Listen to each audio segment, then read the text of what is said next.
Under root 0.1 का square 0.01 का square जोड़ 0.009 का स्क्वायर बटा 0.001 का स्क्वायर जोड़ 0.001 का स्क्वायर 0.0030 होगा यहाँ पे 9 का स्क्वायर।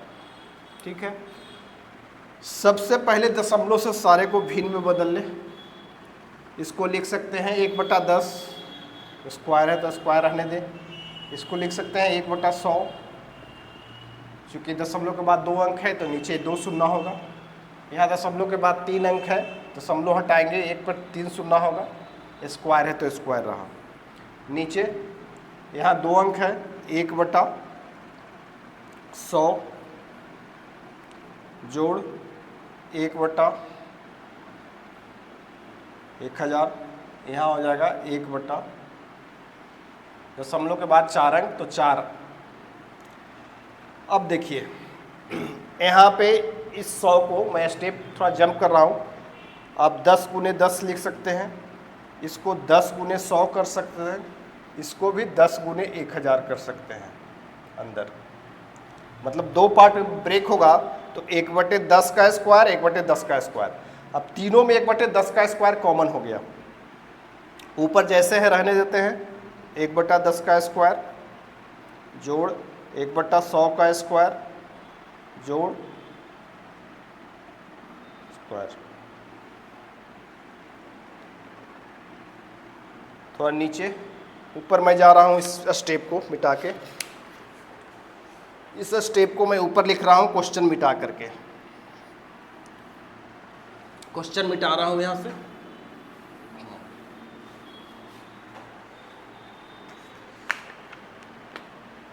एक स्टेप का काम है और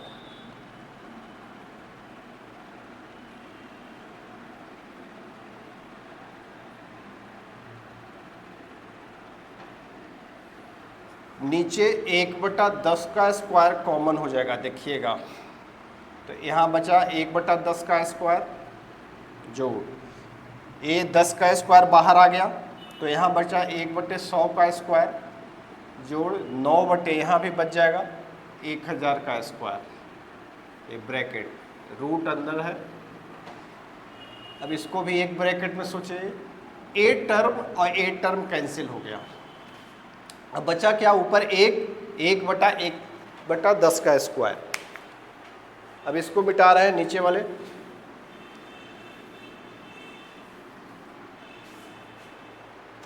अब यहाँ हो गया 1/10 का स्क्वायर अंडर रूट। इसको लिख सकते हैं अंडर रूट, ये ऊपर जाएगा 10 का स्क्वायर मतलब 100, या 10 का स्क्वायर ही रहने दें, ये बर्मूल है तो फाइनली इसका उत्तर 10। विकल्प कौन सा है हमारा, बी आंसर। अगले प्रश्न की ओर।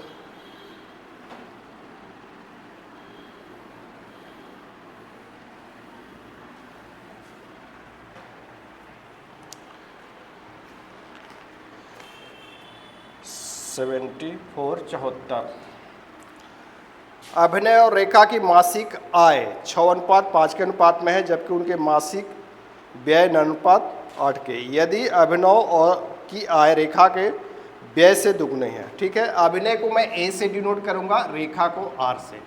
ठीक, आय को मैं आई से, व्यय को ई से।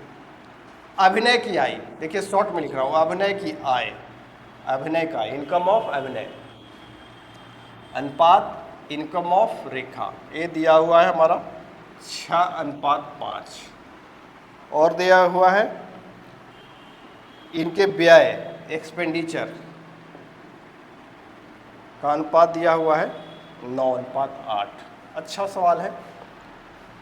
यदि अभिनव की आय रेखा की व्यय से दुगनी है। अब एक और रिलेशन दिया, अभिनय की आय रेखा की व्यय से, रेखा का व्यय से, इससे ए दुगना है तो बराबर करने के लिए क्या होगा, इसमें दोगुना। मतलब यहाँ पे सोचो कि अभिनय का आय और रेखा का व्यय का अनुपात जो हो गया 2:1। ये चीज समझिए। अब यहां कौन कौन है, इन दोनों का अनुपात दिया हुआ है, इस दोनों का। तो इस दोनों को यदि 2:1 में हम बदल लें, यहाँ 6 है यहाँ 8 है, 2:1 में नहीं है, तो 2:1 में बदलें। इसका बेस्ट तरीका क्या होगा, बहुत शॉर्टकट तरीका है, 6 8 का एलसीएम ले लें। इसका एलसीएम क्या हो जाएगा हमारा, तो इसका आप एलसीएम लीजिएगा तो होगा इसका एलसीएम 24। हमको बदलना है 2:1, मतलब एक इकाई को 24 तो ए 48, मतलब इसको एक इकाई कौन होगा ए, तो ए 24 बनना है, ए 48 बनना है। ठीक, अब देखिए चेंज होगा। जब ए 48 बनाइएगा तो बनाने के लिए 6 में कितना गुना करना होगा 8, तो 8 सिर्फ इसको 48 नहीं, इसी अनुपात में इसको भी बदलना होगा। तो अब नया जो अनुपात मैं लिख रहा हूँ वो तीनों रिलेशन, ए दोनों रिलेशन, ए रिलेशन, ये तीनों सेटिस्फाई करेगा। ए हो गया 48 करेंगे, 48 करने के लिए कितना 8 गुना, तो 6 गुने 8 किए तो ए भी हो गया, ए अब 40 हो गया। यहाँ पे हो गया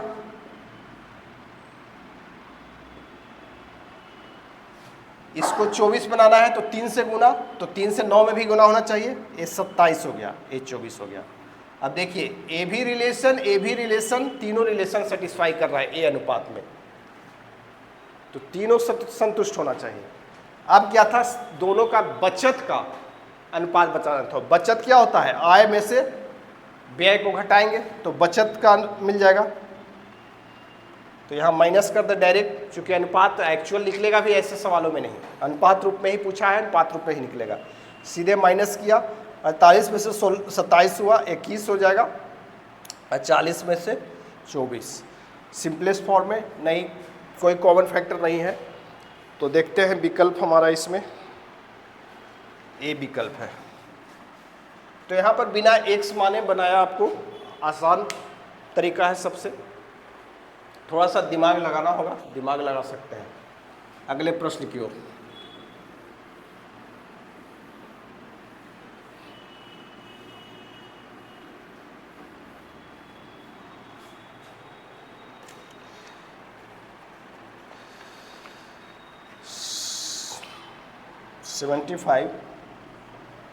किसी धनराशि पर 4% वार्षिक की दर से 8 माह का साधारण ब्याज उसी धनराशि पर 5% वार्षिक दर से 15 माह के साधारण ब्याज से 129 कम है। दो साधारण ब्याज, मूलधन एक ही है, तो दोनों का अंतर।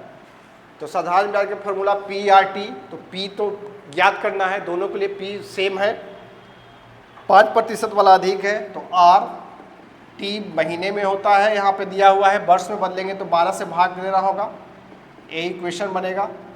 यहाँ पे 4%, 8 महीने के लिए 100 गुने 12, इन दोनों का अंतर क्या हो गया 129। न्यूमरेटर सेम है, आप देखिएगा यहाँ पे एलसीएम होगा तो 12 गुने 100 होगा, 75 पी हो गया, माइनस 32 पी, 129। ये दोनों का अंतर कितना हो जाएगा, देखिए 43 पी, मतलब पी बराबर 129 गुने 12 गुने 100, ये नीचे आ जाएगा, इन दोनों का अंतर 43, ये 3 बार कटा 3600। विकल्प कौन सा है, डी विकल्प, आंसर डी। अगले प्रश्न की ओर।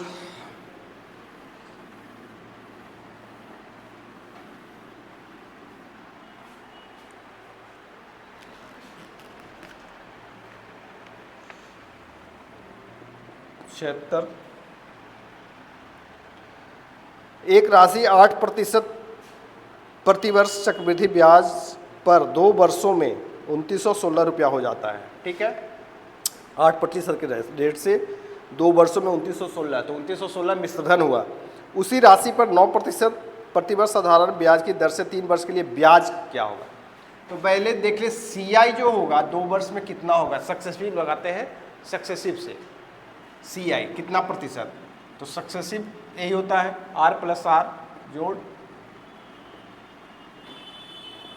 मतलब 64.16% ये सीआई हो जाएगा। लेकिन दिया हुआ है मिश्रधन, तो मिश्रधन क्या होगा पी प्लस सीआई, तो पी अपने आप में प्रतिशत में कितना होगा 100, मतलब 100 64.16%। IC का मान दिया हुआ है, मतलब 164.16% दिया हुआ है। निकालना क्या है, 2 वर्षों का SI उसी मूलधन पे। तो SI 3 वर्षों का, SI जो 3 वर्ष का होगा, SI हमेशा समान होता है, 9% के दर से है, तो 3 वर्ष में कितना हो जाएगा, 9 गुने 3 27%। अब देखिए 164.16% इक्विवेलेंट कितना हो जाएगा, 2916, 2916। निकालना क्या है, 27%। 27% इक्विवेलेंट, बीच में 1 के रिस्पेक्ट में सोचे तो 2916 बटे 164 पॉइंट, यहाँ से दशमलव हटाओ तो ऊपर 100 हुआ, मैं एक ही लाइन में कर दे रहा हूँ, और इसके लिए भी ऊपर 27। देखिए कटेगा ये 4 बार, किससे कट रहा है, चर्चों का, 2916। 1 मिनट, यहाँ गड़बड़ कुछ लिख दिए, उल्टा लिखा गया, 8 8 16, उल्टा लिखा गया, 116.64। ये प्लस है, ऐसे होगा, उल्टा लिखा गया है, 116.64 कटता है, 29 चौका 4 बार, सीधे कट जाएगा, 4 से 25, 25 गुने 27, 25 25 से 625, 25 दूनी 50, 675। कौन सा विकल्प है इसका, बी।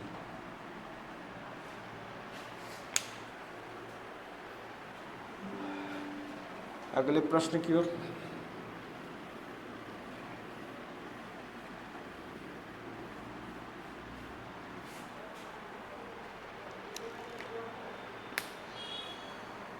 सतहत्तर।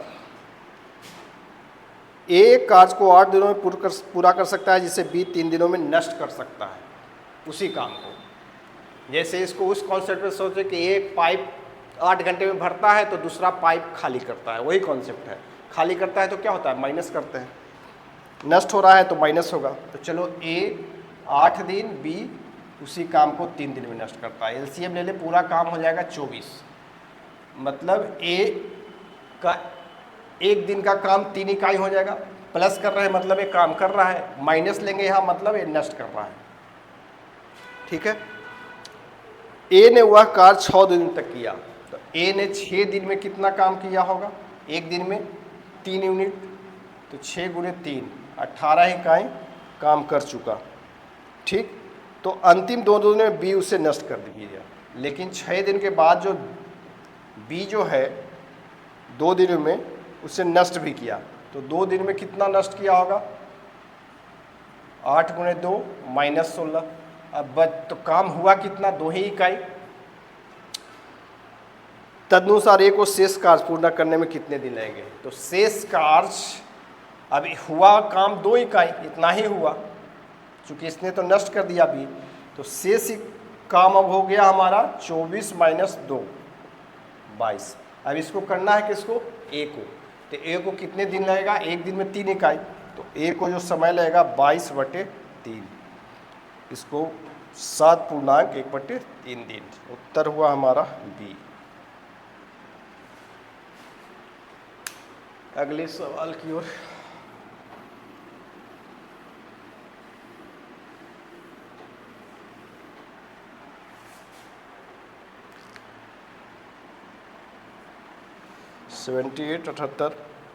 एक व्यक्ति 18 किलोमीटर प्रति घंटा की दर पर घुड़सवारी करता है, लेकिन प्रत्येक 60 किलोमीटर पूरा होने पे घोड़ा बदलने के लिए 6 मिनट रुकता है। 90 किलोमीटर की दूरी तय करने में उसे कितना समय लगेगा।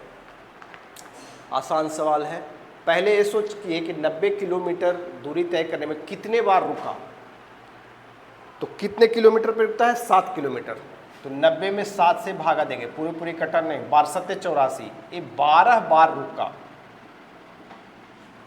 क्या कि 13 बार में 91 हो गया, 90 करना था, 7 किलोमीटर पे रुकता है।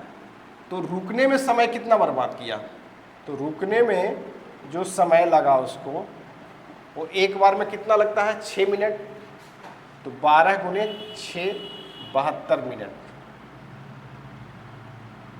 मतलब 1 घंटा 12 मिनट। 1 घंटा 12 मिनट। ये रुकने में समय लगा बीच में घोड़ा बदलने के लिए। और चला किस चाल से? 18 किलोमीटर प्रति घंटा की चाल से। तो उस 90 किलोमीटर को 18 के चाल से चलेगा तो कितना घंटा समय लगा होगा? तो 18 × 5 घंटा। लेकिन ये 90 किलोमीटर 18 की चाल से लगातार नहीं चला है, बीच बीच में रुका है। तो 5 घंटा ये और 1 घंटा 12 मिनट रुकने का समय।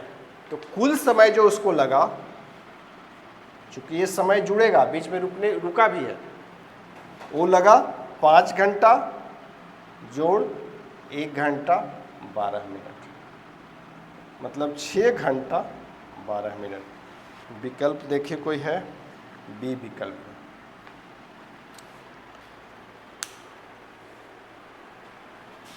अगले प्रश्न की ओर।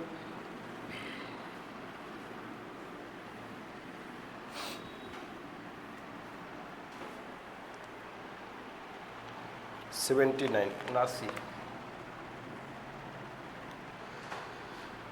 एक नाव स्थिर जल में 19 किलोमीटर प्रति घंटा की चाल से चल सकती है। स्थिर जल को मैं यू मान रहा हूँ, वो है हमारा 19 किलोमीटर प्रति घंटा। यदि धारा की चाल को वी मान रहा हूँ, वो 3 किलोमीटर प्रति घंटा है, दिया हुआ है। तो नाव द्वारा 88 किलोमीटर धारा की दिशा में अंग्रेजी में होता है डाउन स्ट्रीम। तो धारा की दिशा में जब चलेगा तो शांत जल में और धारा की दिशा दोनों जुटेगा। तो यहाँ धारा की दिशा में जो चाल होगा, इसको ds शॉर्ट में 19×3 22, ये 22 किलोमीटर प्रति घंटा हो जाएगा। और वही धारा के विपरीत जब चलेगा अपस्ट्रीम स्पीड, तो हो जाएगा 19-3। जो शांत जल में था उसमें धारा का चाल माइनस होगा, तो ये हो गया 16 किलोमीटर प्रति घंटा। चूंकि धारा के दिशा में चलेगा, धारा के विपरीत दिशा में चलेगा, ये इंडिविजुअल चाल से नहीं चलेगा। ठीक, अब देखते हैं धारा के दिशा में, ये धारा के दिशा में है, ds जो है धारा के दिशा में कितना दूरी तय किया? 88 किलोमीटर। तो इसमें जो समय लगा 88 किलोमीटर किस चाल से? 22 के। तो दूरी बटा 4 समय मिल गया। धारा के विपरीत दिशा में कितना दूरी तय किया? 24 किलोमीटर किस चाल से? 16। तो कुल समय यही होगा, 22 से 4 कट गया, 8 × 16 = 24, यही कुल समय हो जाएगा। मतलब 4 घंटा और ये 3/2 का मतलब 1.1/2 घंटा, मतलब 5.1/2 घंटा इसका उत्तर होगा। विकल्प में हमारा है 5.5। ठीक है, 5.5 बी विकल्प है, 5.5 घंटा। अब चलते हैं 80 नंबर 80।